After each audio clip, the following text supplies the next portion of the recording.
Look at this flower. A few weeks later, there is a fruit. But where did the fruit come from? What changed inside the flower? Inside this fruit are seeds, and each seed can grow into a new plant. But how does a flower make seeds? Let's solve this mystery. Look closely at this flower. Do you notice different parts?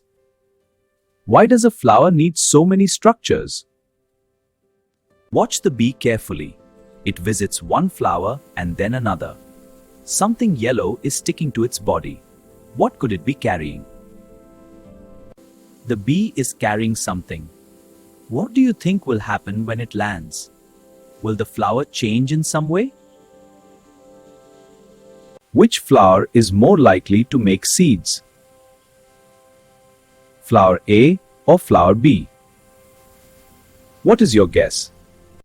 Here is our first clue. These yellow grains are called pollen. They are made inside the flower. But where do they need to go? Here is another clue. This part is called the pistil. The top part can receive pollen. Why is that important? The pollen has reached the stigma. A journey has begun. What happens inside the flower now? Look inside the flower. A tiny tube is growing downward. It is moving toward the ovary. Why is it heading there? Now the mystery starts to clear. When the male cell from pollen joins the female cell in the ovule, fertilization happens. A new plant life begins. After fertilization, changes begin. The ovule becomes a seed.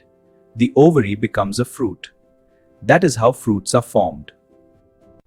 The transfer of pollen is called pollination. Sometimes it happens within the same flower, sometimes between different flowers. Both help plants reproduce. Now think about farms and gardens. Many fruits and vegetables depend on pollination. That is why insects like bees are so important. Let's explore a real flower. Can you find its main parts? Look carefully and compare with a diagram. Imagine a garden with no bees. How might this affect seed and fruit formation? Think before answering. Seeds travel in many ways. Why do you think plants spread seeds far from the parent plant? What advantage could this give?